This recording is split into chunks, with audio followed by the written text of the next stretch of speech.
I'm Dr. Vanessa Sinclair, and this is Rendering Unconscious. This episode I've created to celebrate Rendering Unconscious 4-year anniversary. On January 22nd, 2022, Rendering Unconscious will be turning 4 years old. So I wanted to take a moment to thank all of the listeners and all of the guests and all of the Patreon patrons for your support and for being on the podcast and for listening. Of course, I wouldn't be here without you. I wanted to also take a moment to mention that our next Psychoanalysis, Art, and the Occult event at Morbid Anatomy Museum online is being held the next day on January 23rd. And we're going to have 2 fantastic speakers. We have Todd McGowan presenting The Psychic Violence of Alfred Hitchcock, and he's going to be focusing on Hitchcock's 3 late masterpieces, Vertigo, Psycho, and The Birds. And then we'll have Mary Wild presenting Roman Polanski's apartment trilogy, Repulsion, Rosemary's Baby, and The Tenant. So that is happening next weekend on Sunday, January 23rd. It's online at 2 o'clock New York City East Coast time, which here in Sweden is 8 p.m. In the UK, it's 7 p.m. And of course, on the west coast of the US, it's at 11 a.m. on Sunday. So I hope you can join us for that. It's going to be a really fun evening. For more information, you can visit our website, psychartcult.org, or visit Morbid Anatomy's website, morbidanatomy.org, and look at what's on. And just to let you know a few things that I also have on the horizon, because we are now 4 years into the podcast, I have quite a collection of interviews at my fingertips. So what I decided to do, as you know, there is Rendering Unconscious, the book, which is available from Trapart Books. And that edition, the hardcover, is basically sold out. There might be a couple left, but it's basically sold out. So right now I'm working on editing together an expanded paperback edition of the book. That'll be available more widely through Amazon and all online distributors. And then after I finish with that, I am going to work on a series of Rendering Unconscious books where I collect together different interviews on various topics such as psychoanalysis and technology, psychoanalysis in the arts and culture, psychoanalysis in politics, maybe one focusing on clinical work, theoretical work. And I'm going to edit together books in that vein. So definitely keep an ear out for that. I'll let you know as those develop. Of course, some of the episodes of Rendering Unconscious have been different lectures from various events that I've held over the years. And for example, the conference Psychoanalysis, Art, and the Occult that was held in London 2016 is already available as a book of the collected papers presented at that conference. That's the Fenris Wolf Volume 9. I think the hardcover of that also might be nearly sold out. There just might be a couple left. And Carl is currently working on editing together a paperback edition of that as well. So that'll be available more widely. And then after he finishes with that, we're going to edit together the papers from the second conference we held in the same vein, our Psychoanalysis, Art, and Occult conference, Rewriting the Future, 100 Years of Esoteric Modernism and Psychoanalysis. And once we're done with that, that'll be available as the Fenris Wolf Volume 11. So those are some projects in the work. Of course, also included in the podcast stream is the show 23rd Mind TV that Carl and I do periodically, where we kind of let you know what we're up to and also showcase things that our friends and different collaborators have sent us that they're working on as well, because of course we're big supporters of the arts as well as artists ourselves. So thank you for listening to those. I hope to do more episodes along the lines of the group discussions we've had, such as the discussion on the book Lacan and Race and the discussion on the book Lacan and the Environment. So look forward to some of those in the future. And for this episode of Rendering Unconscious, I decided to make kind of a medley. It's not a greatest hits. I didn't choose anyone specifically because I thought they were the best guest or anything like that. I actually kind of, as I like to do, went kind of randomly through the external hard drive that has all of the podcast files, all the raw files.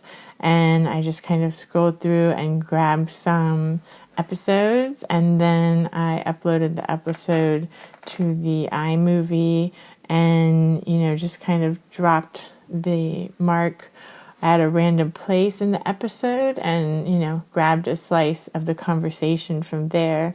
And it's always fun to see kind of what turns up that way when you don't think about it too much. I love to do things like that. And ended up with this really nice kind of bouquet of clips from different podcast episodes. And I hope you enjoy this kind of medley episode. The idea that we are human, that Indigenous peoples are human in the eyes of American society is a relatively recent thing. So for this reason, and way more reasons that I won't get into because it's already kind of a deep conversation, but suffice it to say, we've been through a lot. And we're actually not supposed to be here. The policy was extermination, and yet we're here. And so we're dealing with the after effects of that. So I think we as a nation can really do a lot. And I can get into more of that later. No matter who we are, no matter what skin color we have, whatever language we speak, we all have a profound ability in this country to turn this situation around for the Indigenous peoples of this land, for the original stewards of this land, for the original caretakers of this land, so that Native peoples no longer feel like outcasts in their own home. There's a lot that we as a nation can do to start bringing healing into these communities. There's a lot that's already being done, in fact.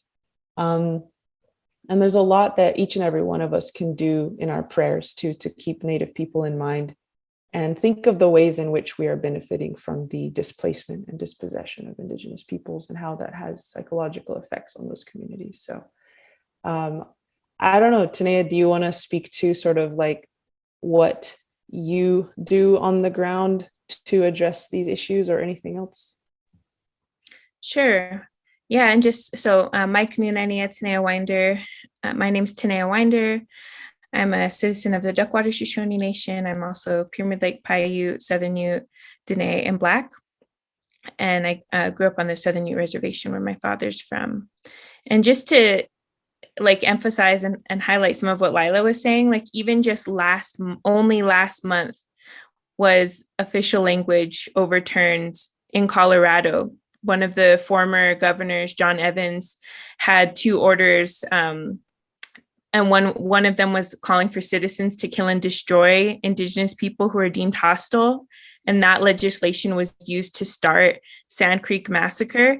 And that language was never officially revoked, even after Colorado achieved statehood. So 157 years later, only last month, was that language changed. So it was still technically legal to kill Indigenous people in Colorado up until last month. And, for me, just thinking about the power of actions, but the power of words, my mom always speaks of words being like seeds, and you have to be careful of the things you say, the seeds you plant, the words you say about others and yourself, because you give life to it in that way. And words, in these legislation, those harmful things, words that called us savage and hostile, and as Lyle was saying, deemed us not even human. I think all of that impacts, those soul wounds have continued until today. And it wasn't until I started working with Indigenous youth for one of my jobs. My job was to help them get into college, to increase post-secondary enrollment. And the language of these federal grants, it's just so much around you know, colonialism, like good grades, like as high SAT scores, like all these things. And the longer I did it, I was just like, there's this whole other component missing around like spiritual health, emotional health, mental health, and how all of those things tie into a person's quote unquote success. So it just seemed like this missing piece, you know. And for me, you know, youth, they're always that beacon, that like indicator.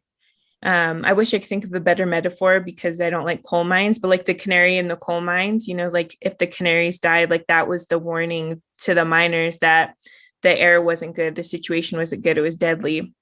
And I think when so many of our youth are taking their lives or dying from different substance abuse and things like that, like that's our canary, like that's showing us like something is wrong with this world, which we've all known. But and so then the next step was do something. So for me, like LYLA, struggling a lot in my youth with substance abuse, with anxiety that I think comes from that historical and personal trauma as well. Like that's something like on the lower end, I think people live with anxiety all the way up to the things like depression and other things that need healing. But for me, poetry, writing, music, like those were the things that grounded me. Like that was my medicine, that was my therapy.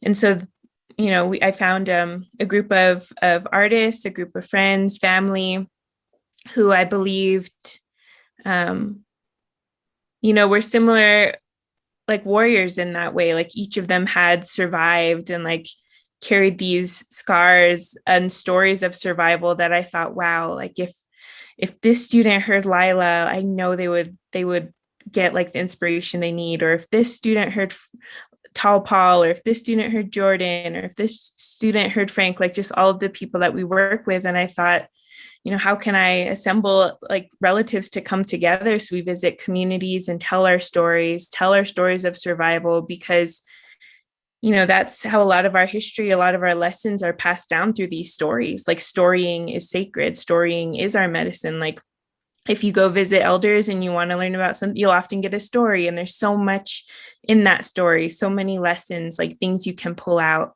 And so for me, that was the key. Like that was providing that triage. You know, LYLA and I were talking earlier, you know, like we're the first on the scene sometimes, like doing that triage and just doing what we can to offer help. And then the students and the youth and community, they have all the other resources, like their school, their families, their aunties and grandmas and people that help. Because for us, you know, healing and working on your wellness, it's communal. You know, it's never an individual process.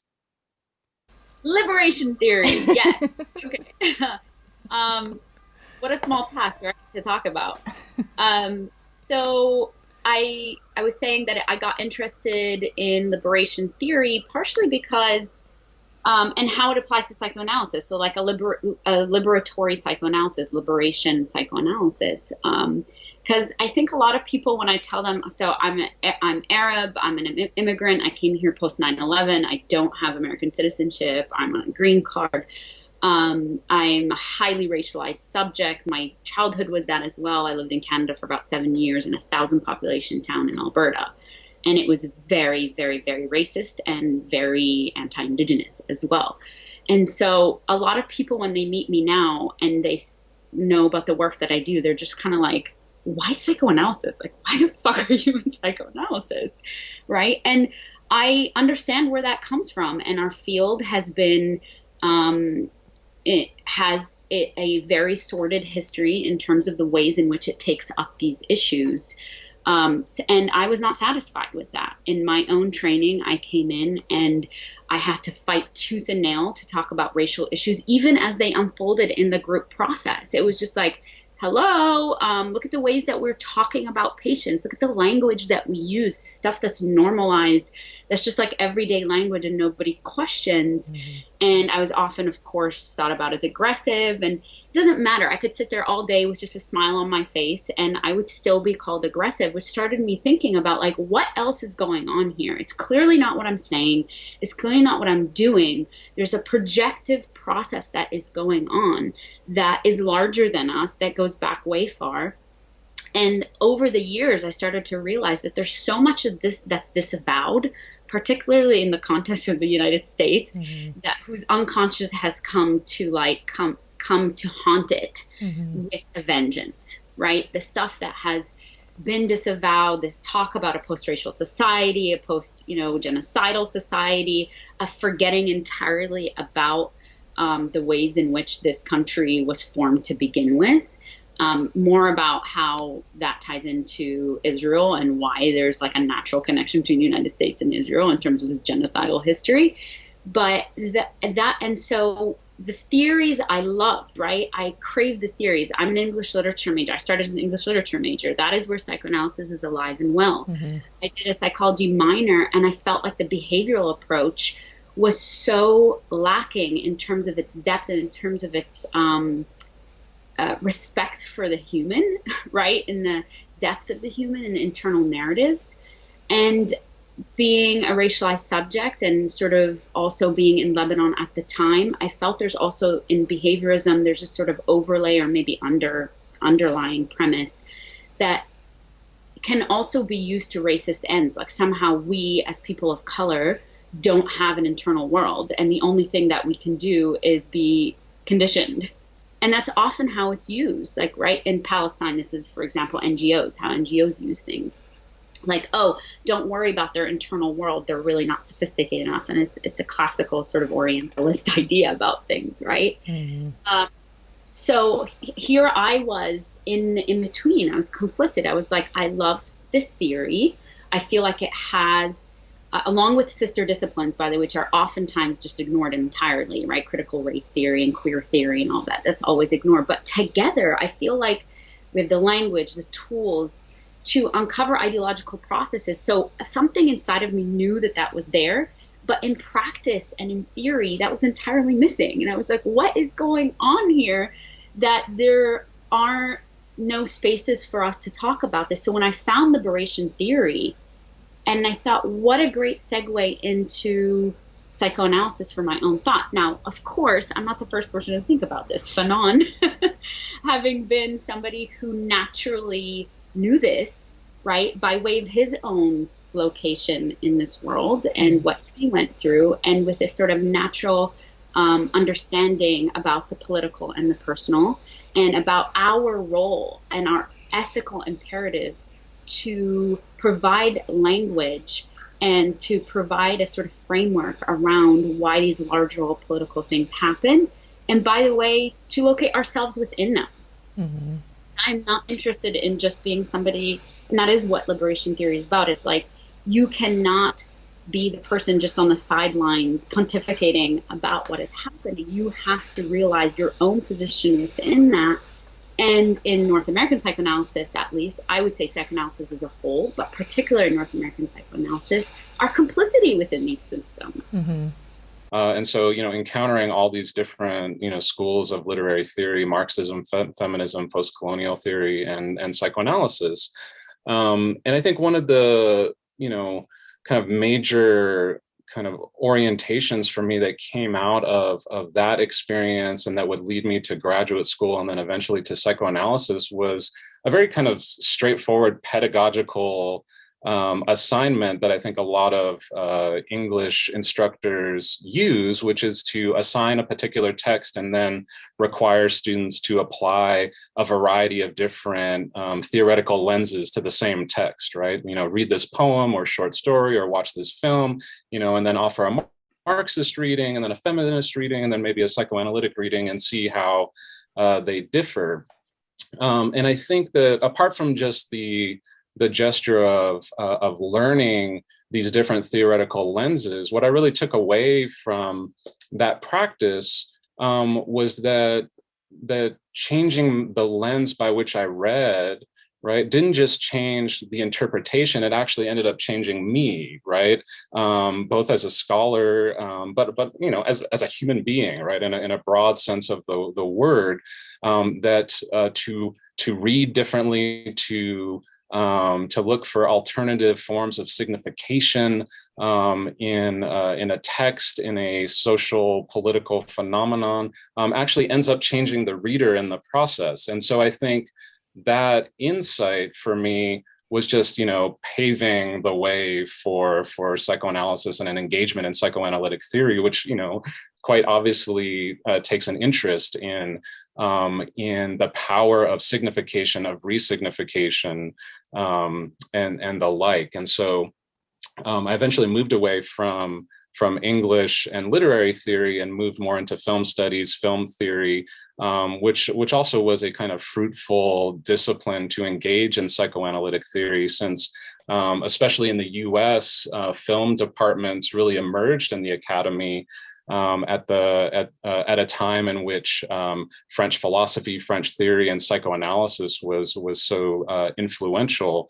And so I found, even though I was going to graduate school in the early 2000s, when psychoanalysis was not quite as prominent in film studies departments, it still was a kind of viable area of study, and I was lucky enough to find myself in a doctoral program that was steeped in continental philosophy and Lacanian psychoanalysis, and so that kind of sent me on my way, and here I am now. I've known a lot of people in a lot of different programs.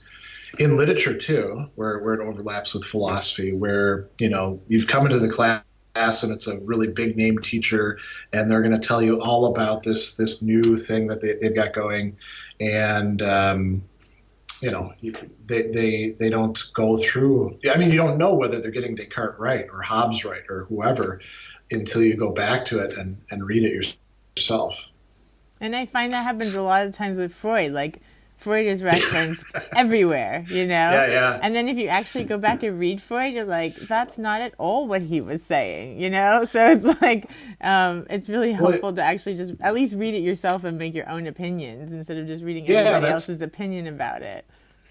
That's absolutely central. That really ought to be a part of anybody's, whether they're like a student, that should be part of a student's experience. But it's also part of like ongoing professional development for us as well, because we've always inherited these judgments about what somebody was saying or the quality of what they were saying or what its implications are, and we don't actually know until we go back to it. And we have to be kind of selective because you can't read everybody. But you know, it's funny with the Freud thing, you know, it didn't take long for that to be the case, right? Because Lacan, one of his main shticks is telling the psychoanalytic establishment of his time that they're not actually reading Freud carefully and that Freud is actually saying this or this or this. You know? So that was only, what, like 50 years 40, later. 40, yeah, not exactly. even. so it didn't take too long for that sort of thing to happen. Yeah, no, absolutely. And I've actually, it's psychoanalytic training in New York. I actually had people like not teach Freud at all, and they were like, oh, he's irrelevant now. And I'm just like, well, if we're going to be psychoanalysts, probably we should read Freud, you know, at least see what he was talking about when he started this whole thing, you know. Yeah, and it's interesting too. There's a sort of like a wider dismissal of him in psychology as a whole, especially in psychotherapy. And people are like, oh, the cognitive revolution. Nobody ever has to read Freud again. He's just, you know, full of all sorts of mythology and nonsense. A little bit of psychodynamic and psychoanalytic work from my MSW at Smith. And I have also grown to love studying and thinking about things through an analytic lens, primarily because I think those theories have a lot to tell us about the ways that group dynamics and political dynamics play out. So from that perspective, I find a lot of my interests ultimately coming back to theories that I think have their roots in a lot of really analytic ways of seeing the world, and also certainly in my own practices in the jobs that I've held as a social worker, I found it really useful to be able to conceptualize situations and interactions through that lens. So the work that I do now is at an organization in Queens that works with mostly people who are re-entering after being incarcerated, some for a short period of time in jail, others for a longer period of time in prison. And the organization provides many services, but the area that I work within is our mental health clinic, with a mix of clients who are mandated to treatment by the court or by parole or probation, along with some clients who are interested in voluntary treatment to most of the time begin processing things like anger and trauma that feel very prevalent in their day-to-day existence. So in this role, I've had a lot of really positive experiences integrating psychodynamic thought. And also in this role, I've gotten to think through the ways that mandated treatment is so limited and limiting. So in that capacity, I think it's been really helpful to know that one way of understanding the mandate in a treatment that I might do is by thinking of it as a third or like another presence in the dynamic between me and the client. And then, you know, in the work that I was doing before this job, I think I was also very much thinking about the court system as a third in all of my interactions with clients from more of an advocacy perspective when I was at a public defender's office here in the city, doing a lot of sentencing advocacy and mitigation work with clients who had attorneys who were public defenders. They were charged with crimes in the borough of Brooklyn. And my role there was mostly focused on trying to create opportunities for prosecutors to give my clients alternatives to the jail or prison sentences they were facing. Influence, legacy, Freud's influence on Said, the influence of psychoanalysis on post-colonialism more generally, because these two fields tend to be seen as kind of in a kind of theoretical tension, and perhaps there's some of that, but I think that there's a lot of interesting overlap that is worth exploring, and this is partly what I do in Freud and Said. Another dimension that's very important, which is, I think, kind of an additional layer that complexifies my analysis in decolonial psychoanalysis, is kind of thinking about the materiality of oppression and violence through this conception of racialized or racial capitalism. So basically, I'm situating this ideology within this, what I call an apparatus, to kind of talk about the ideology, but also the materiality of this oppression and violence. So thinking about exploitation, alienation, kind of classical Marxian terms, but also adding the dimension of dehumanization of what I call the non-European or racialized lumpen proletariat, right?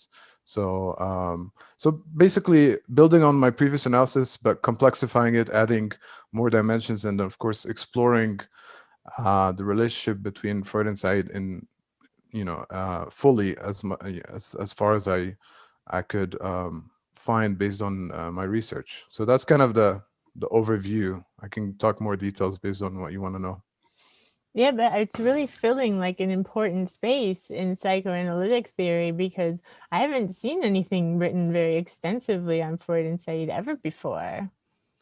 Yeah, so it's been explored in like articles here and there, but there hasn't been a book-length exploration. So in the first chapter, which is on what I call post or decolonial psychoanalysis, I kind of do like a historical survey or literature review of the connections between post-colonialism or decoloniality and psychoanalysis.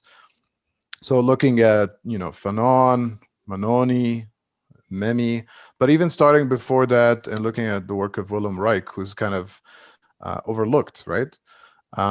Because he had interesting analyses of fascism and writing as he saw fascism on the rise in Germany. So I do kind of the first chapter, kind of a more general overview, but then by this, the second, third, and fourth chapters, which are the body chapters of the book, are the ones where I actually explore in depth the relationship between Freud and Said. So the first chapter looks at Edward Said's second book, which is called Beginnings. It's not as famous as Orientalism, which is his third book. And in Beginnings, you can actually see Said drawing on Freud a lot in his analysis, in particular, the interpretation of dreams, which clearly Said loves as a work of literature.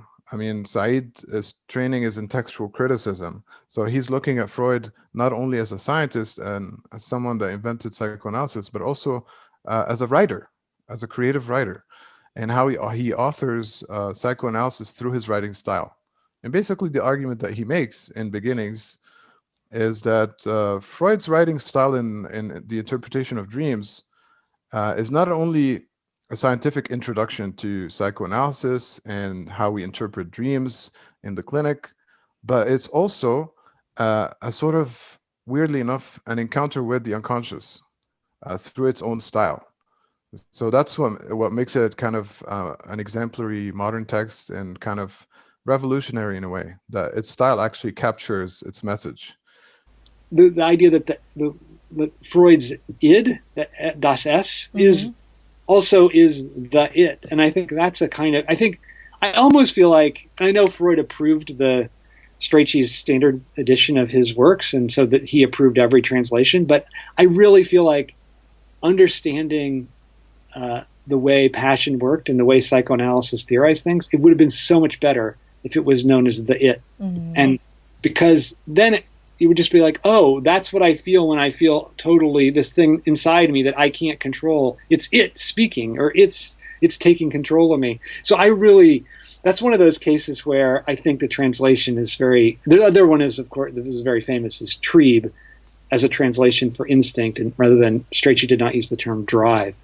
But this is, I think, one of the saddest translations, because I really feel like, because it doesn't say anything to people. And it gets bandied about in cultural analysis as something that just doesn't mean anything.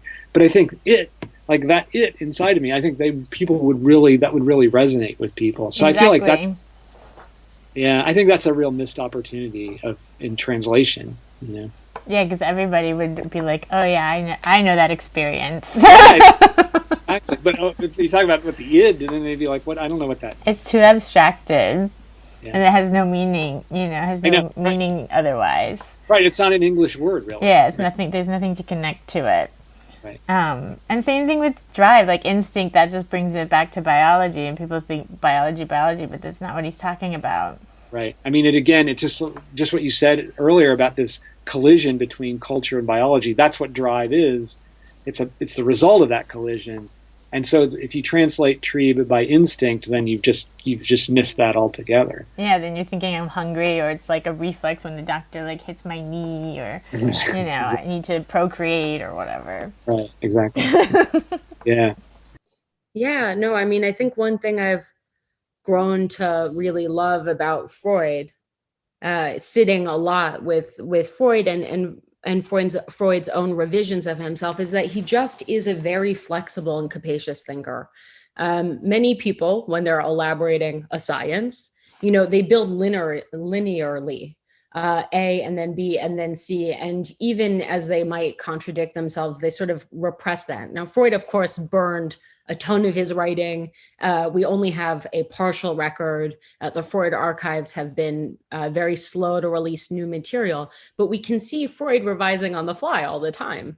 And like you said, making use of what works and then repeating or not repeating it across decades of treatment. And that's something I really came to value, especially in looking in the book at Freud's work on money. And really thinking about the status of money, which of course is another way that treatment is mediated or not. But even money's absence, of course, is a mediation under capital. Absolutely. And also you talk about the frame. And the frame as a classic example of, so that's one of the ways I start, by saying that we may valorize and celebrate the in-person scenario as this kind of pure encounter. But I try and think about how it's ritualized and staged, not under the lines of kind of a performance only, but, really there's all this kind of binding work and boundary work that happens in the elaboration of a frame as a kind of mediating of the encounter that sorry, some people, of course, feels really absent once we move, online to Zoom, what we're doing right now, you and me. But for other people, a huge rush of creativity can come back in those spaces. For Freud, with the letter, there was all kinds of resubstantiation of the frame, including a kind of recourse to imagining or fantasizing being together in the room, but not only. So moving back and forth between representing a room in the letter and really using what's called in media studies, right, the affordances of a letter to communicate something very special about that different container. Yeah, and I love how you talk about, how teletherapy has evolved alongside of therapy, like since the beginning, like it's always been there. Always been there and always been changing. So that's something I try and detail rather quickly in the introduction of the book, that the minute something has been set, it's also been diverted from. Often, and this was, really, the book was finished when the pandemic started. And we can also talk about that if you want, like what the pandemic taught me. And so I was able to write a coda that reflects on some of the very early clinical work happening under the sign of both the pandemic, but also the uprisings of now 2 summers ago, if we decide that the end of August is no longer summer, in 2020. And, when the book was finished, it was clear to me before the pandemic that teletherapy often asserts itself and reasserts itself in relationship to crisis. That one of the very first things that happens is that work, the sort of therapeutic work, gets interrupted in crisis, and then that people try and find a way, like what you're saying about Freud. And sometimes those ways are deeply pernicious, right? They are about profit motive. They are about batch processing patients in order to increase bottom lines. But in other moments, it's deeply moving activist work that's about making a new form of care, or a new form of what I call in the book distanced intimacy, that allows the work to go on. And that's also what we saw in the pandemic, both so far. I mean, the pandemic, which is deeply ongoing, that on the one hand, there was a huge rush to what I'm starting to sort of not anymore jokingly call big therapy, a huge explosion of B-series funding for apps for telehealth and including teletherapy. And on the other hand, all kinds of exciting and new ways that patients were able to meet with their therapists, whether or not they'd ever met before in person. The fact that in times when the whole world and almost everyone we know is destabilized, Lacanian theory shows itself to be a stable body of knowledge is astonishing, and in my book cannot possibly coincide with how an analyst would ever work clinically. Because I mean, just to throw in something else, I mean, if there's anything that Freud reiterated on 2-3 occasions about how an analyst should approach a patient, it's that one should always approach the patient as if it's the first patient one's ever worked with. Which means what? Well, it kind of means that you have to be prepared to put everything you know and everything you've learned to one side, because the patient's uniqueness might very well destabilize your knowledge. So on the one hand, you have Freud arguing that each and every clinical encounter should potentially lead to a destabilization of knowledge. And on the other hand, you have the Lacanians saying, well, okay, there's about 500,000 people dying out there. We're all holed up, but Lacanian theory will just stay the same. It's absurd, Vanessa. It's absolutely absurd, right? And so as a result of that, I developed this symptom of cracking a joke every 5 minutes. the last 4 years of human life on this planet has been driven by a relentless sense of the way that social media has transformed public discourse. Now, social media is music. To me, at least, there's a kind of a musical component to how we think about social space. So architects design physical buildings, musicians design conceptual spaces that are based on patterns in sound. So a musician is kind of an architect of the invisible. And what's fascinating about what you were just saying is that every aspect of our contemporary life now has been conditioned by algorithms. And algorithms are simply mathematical patterns that generate predictable outcomes, and everything from the recommendation engines on YouTube or TikTok or you name it, part of them are based on what you call the social graph. And we're now in what people are calling the attention economy. So all of these issues, the attention economy basically makes money off of how long you're engaged on that platform. So Mark Zuckerberg gets a nice fat check every year, billions and billions. Jeff Bezos all these billionaires made more money during the pandemic than they ever have before, precisely because people were far more engaged on all these digital platforms. So let's reverse engineer that. Let's think of it as you're pulling that narrative apart and seeing what can be done in reverse engineering these patterns. Everything is patterns. So hopefully that kind of goes to the heart of your question. Again, I have a tendency to kind of always think of multidimensionality, multimodality at the core of modern life, and nothing is simple. I mean, it's turtles all the way down, as they say. Yeah, and that totally reflects the way the unconscious is theorized to kind of be, that everything is like more like a web, and everything kind of has a lot of different pathways leading to nodal points. And like, for example, in dreams, like the thing that pops up as the image in the dream will have so many different things determining it, or so many different scenes or emotions or whatever from your life determining that one scene. It's never so cut and dry as just being like from one direct thing to one direct image. Right. But just imagine that we're in this era where social media and these reflections of the human condition have been put into like kind of a hall of mirrors, like an infinite series of reflections of reflections of reflections. I truly don't know what the messaging is anymore. Like, I don't even trying to figure it out, because there's so many mixed messages.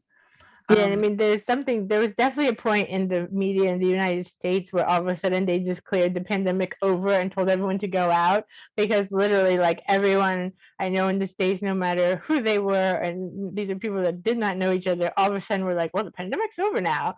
And it's just like, really? Because it's not. So it's definitely like media in different places is telling people different things. Yeah, and I think that, it's just because corporations and governments want to boost the economy and have people spending and consuming and traveling to boost the economy. And I think they're using people's kind of cabin fever from being cooped up for a year.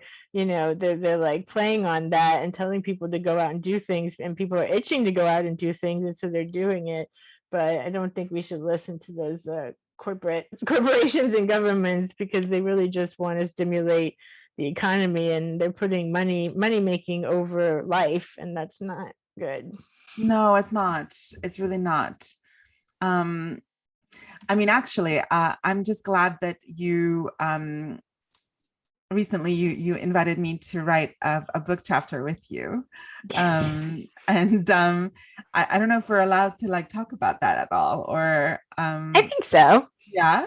I mean, obviously without naming the prospective publishers and stuff, it was more generally to speak on the fact that the topic really intrigued me. Like when you said that it's really a book about the changing ways in which we approach our kind of, I guess, visual art consumption or TV or movie consumption in the pandemic, and our relationship to screens, really. And the fact that there's been this just kind of radical shift from the silver screen, the big screen of the cinema, and kind of in vivo situation of actually being in a movie theater as an outing, as like a discrete event from what's going on inside your home, to then constantly just being in one space, and that's where you consume everything, and how it's kind of competing with other screens all the time. Mm-hmm.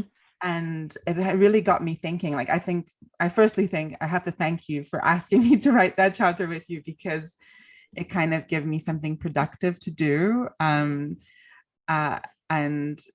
made me think more deeply and more like intentionally and unconsciously about maybe something that I'd been doing maybe on almost like autopilot. And it just really got me thinking about how mesmerizing smaller screens can be, and how they can just easily become so insidious, and we don't even realize how much we're engaging. We call it multitasking because that makes us feel good, as if we're doing something positive. We're able to juggle multiple tasks at the same time.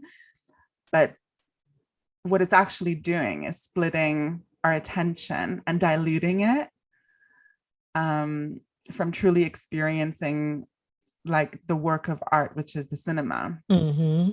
Being in that, I guess, the isolation chamber, like the sensory deprivation chamber of the cinema, compels the viewer to only focus on one thing.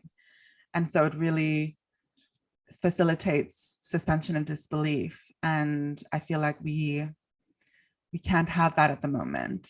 It's impossible. I was wondering about the difference between this idea of the cut and the idea of remix, because somebody was talking about how in order for something to be art, it has to be something that the artist had intentionally decided was going to be art, and that's what made art art. And I like fundamentally do not agree with that, only because I think there's plenty of people that just like compulsively make art, but I guess those would be outsider artists. So of course there's lots of different like threads to those kinds of arguments and debates. But then I was thinking about this idea of CutUps and remix, and how maybe the CutUps are from the century before, when people needed to kind of cut down the system and like deconstruct the narrative, and then now we're in a time where everything is like being deconstructed and we need to like put it together in new ways. So I love cases like this, because what you just said is exactly the premise of this little article that I wrote on Sounding Out, I don't know, back in 2012 or 2013 or something like that, where I said exactly that mashups and cutups are, even though they often get compared to each other, because they're, if you were to watch someone making a mashup or watch someone making a cutup, you wouldn't really necessarily notice much of a difference, other than that one is digital and the other is analog.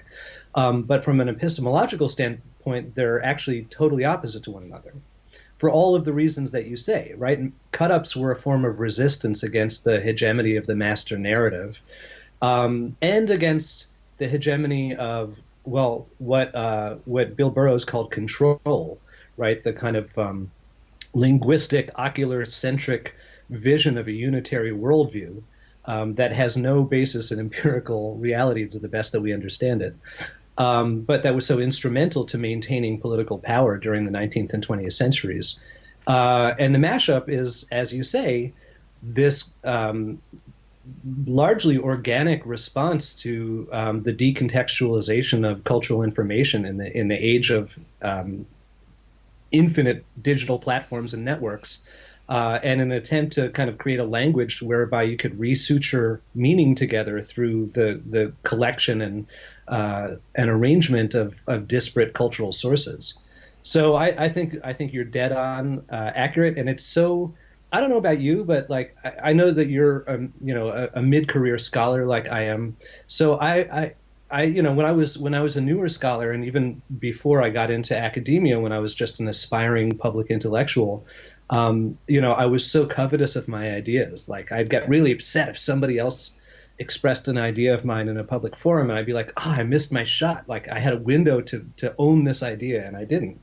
And then, in part because so much of my work is about the idiocy of the concept of the ownership of ideas, but also just having it reached a certain stage in my life arc, I'm so excited now when I see ideas that I have that that either haven't had the chance to express fully in a public forum, or that haven't had a big footprint in the public, being expressed by other people, because the ideas are what matter, not the people who express them.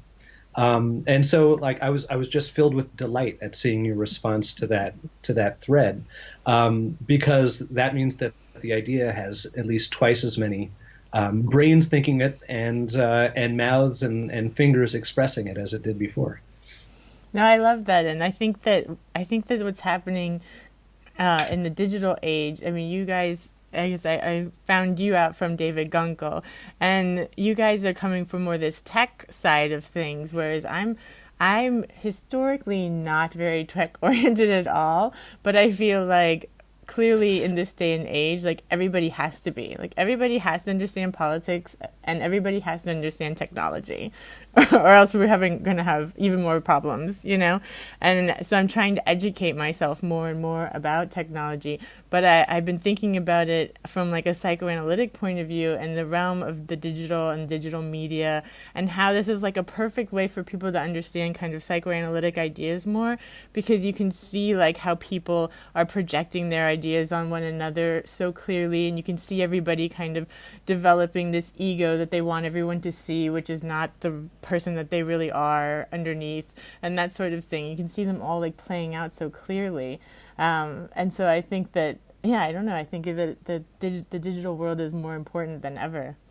It's so interesting that you'd say that, because, you know, I feel like Freud and obviously post-Freudian critiques of Freud were such a dominant way of understanding human action and social organization and cultural engagement during the 20th century.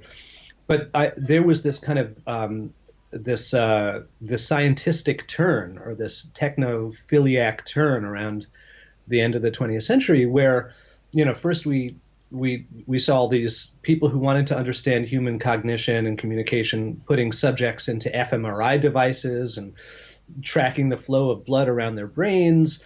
And then, you know, right now we're in the middle of this era of big data and modeling and the kind of Moneyball approach to understanding social action, where, you know, every person has their kind of digital homunculus that's like a collection of facts about them that are used to for the purposes of predictive analytics. And now we're on the verge of entering into this kind of AI/neural interface, you know, portion that combines the worst of fMRI with the worst of data mining to create these you know, highly detailed digital models of individual personalities, which is problematic for so many reasons, politically, intellectually, ethically. It's interesting that you'd make a stand for the kind of psychoanalytic perspective in the face of this, you know, this overarching myth of total knowledge that the age of data has given us. You know, a lot of my work is about just a therapeutic generative practice. When I sort of dive into the blackout poetry, I really don't treat it as a product or, you know, a finished work. It's really to get me to a certain state of mind. It's to get me to a place where I'm not thinking about art from a place of judgment, or thinking about art from a place of like finality, where the work has to be kind of frozen in a certain state. It's to get me thinking about art as a process, and as something that can always be reworked and always be reinterpreted and reorganized, as long as it serves me and centers my experience. Not sure if that's, you know, how everybody should relate to art, but at least this specific practice helps me, and, you know, it serves as a jumping off point for me to create different things in different ways. It's really more of a launch pad than anything else. It can be as accessible as scrapbooking, or it can be as sort of esoteric as like the cut-up method. So I was really drawn to it for that reason. I had all the materials I needed to start right away. Like, I had books on my shelf. I had markers and pens just lying around.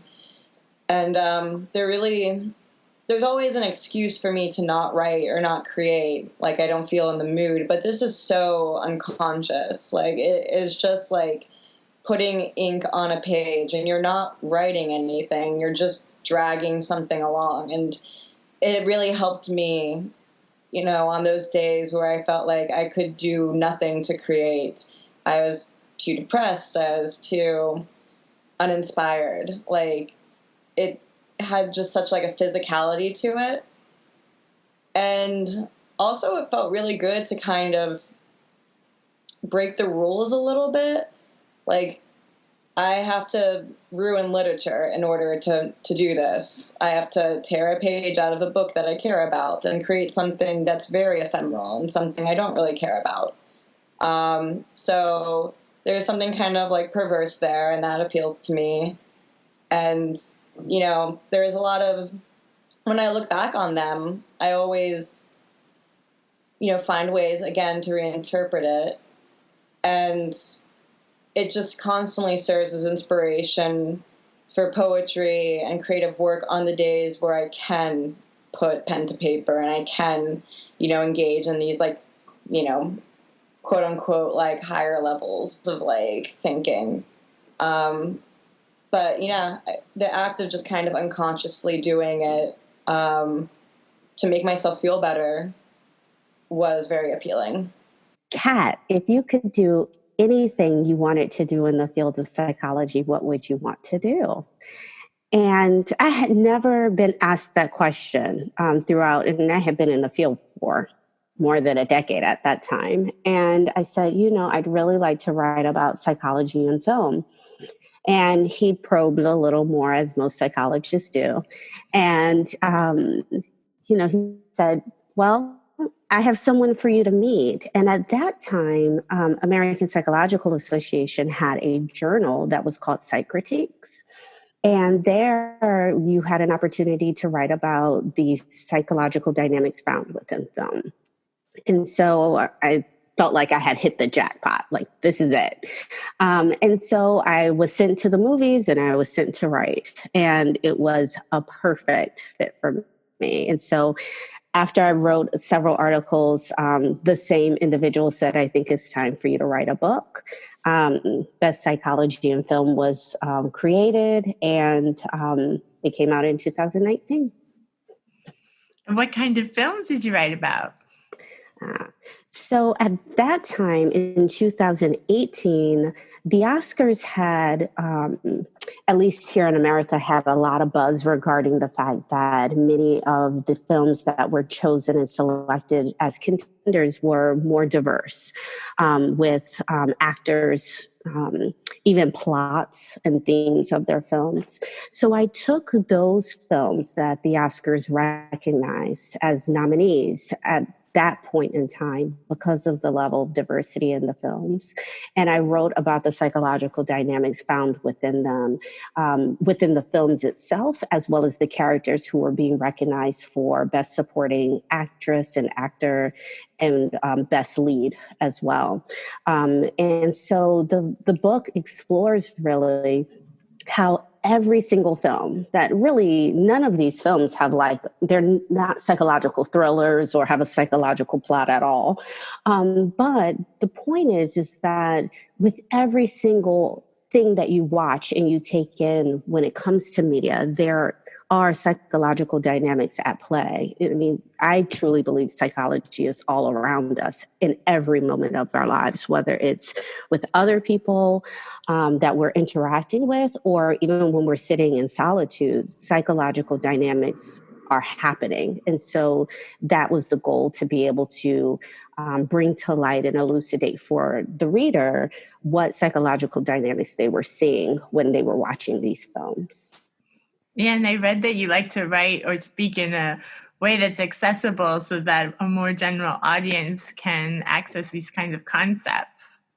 Yes, my goal is honestly, I love to speak to other psychologists and other budding psychologists, but really my goal in my career is really to bring psychology to everyone.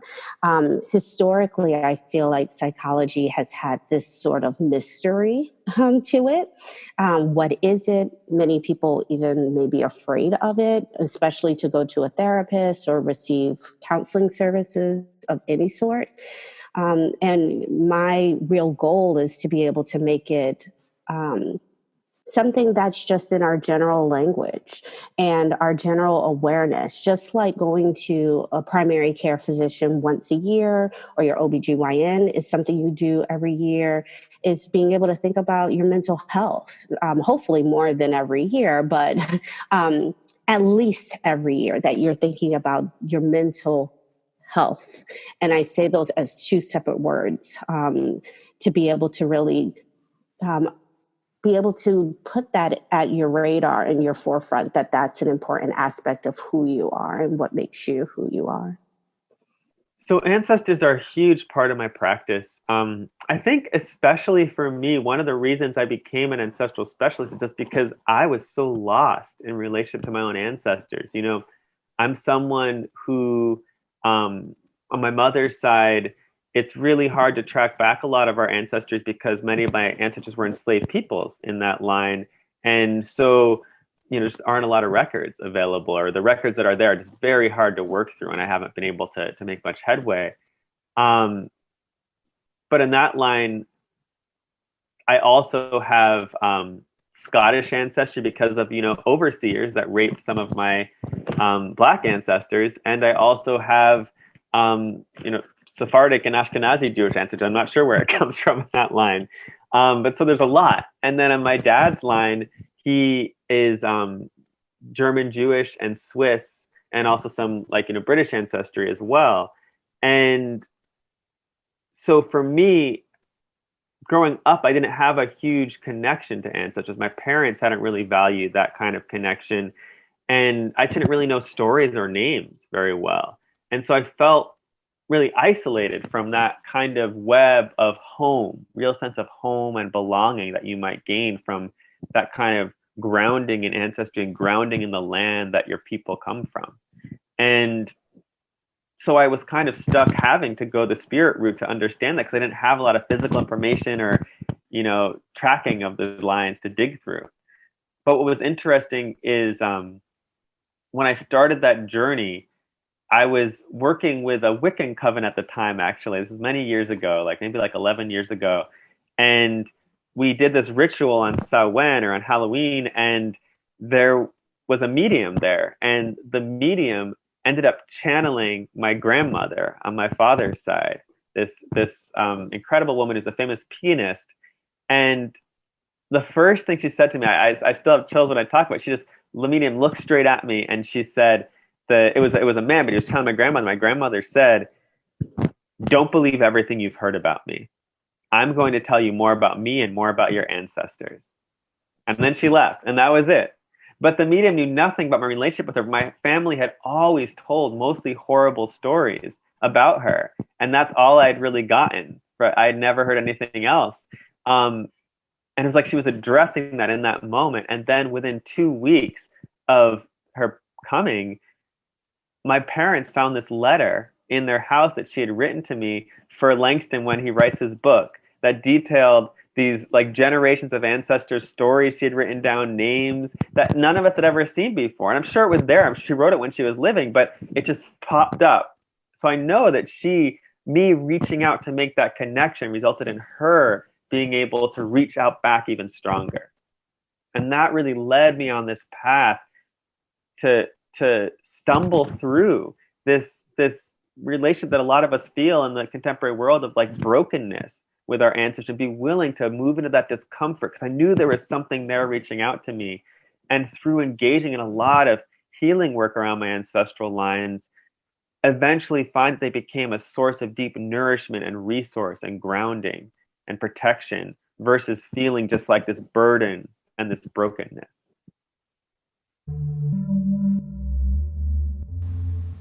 Thank you for listening to Rendering Unconscious. You've just heard a medley episode of different episodes of Rendering Unconscious to celebrate the 4-year anniversary of the podcast. And I will let you know the names of all of the speakers that you heard. First, from episode number 167 of Rendering Unconscious, there was LYLA June and TANAYA Winder. Then we had from episode 43, LARA SHEEHI. From episode 169, Scott KRZYCH. Number 58, Gregory B. SADLER. Episode 138, BRIANNA SUSLOVIC. Episode 135, Robert BESHARA. Episode 39 with Todd McGowan. Episode 157 with Hannah ZEAVIN. Number 67 with DANY NOBUS. Episode 124 with Paul D. Miller. ARAM SINNREICH from episode 53. GERM LYNN from episode 8. Mary Wild from episode 158. Episode 93 with Catherine Marshall Woods. And we finished with episode 163, my dear friend LANGSTON KAHN. You can visit my website, drvanessasinclair.net, or the podcast main website, renderingunconscious.org, for links and more information. You can also follow me on Twitter and Instagram at rawsin_. That's RAWSIN_.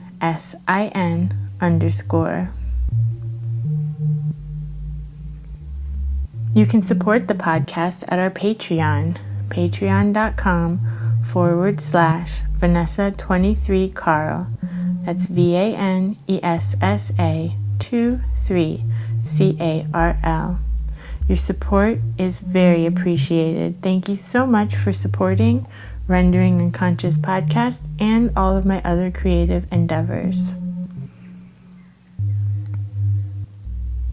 So I hope you all enjoyed that, and as always, we'll finish with a song.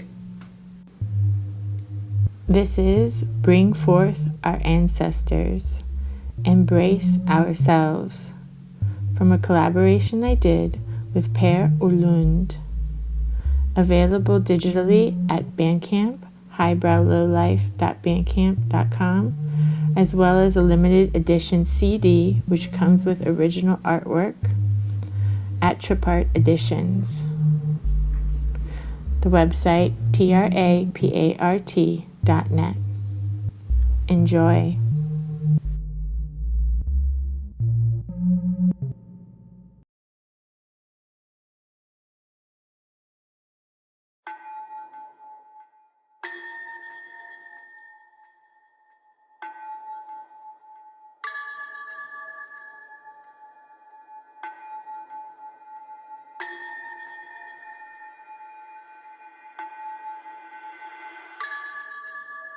Sometimes I bring forth our ancestors, those who went before us,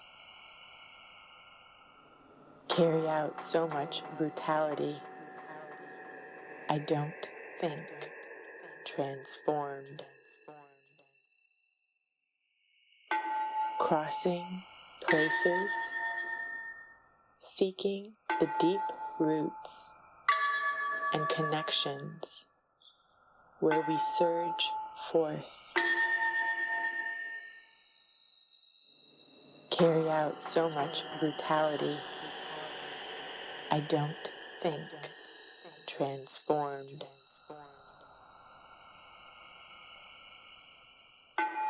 Let us seek not escape, but embrace ourselves. The reports of thee at the end of his book tell us of his personal circumstances, of the new age and the immortalist corporate loss of physical culture in the occult and remembered was once identical to the otherworldly or inhuman.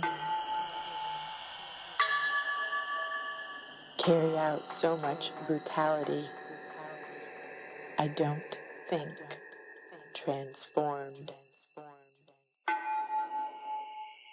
I cannot speculate on a better world is possible. Carry out so much brutality, I don't think transformed. We are instead deep and do embody mortality. Live for all to see. Live for all to see. Live for all to see. Live for all to see. Live for all to see. Live for all to see. Live for all to see. Live for all to see. Live for all to see. Live for all to see. Live for all to see.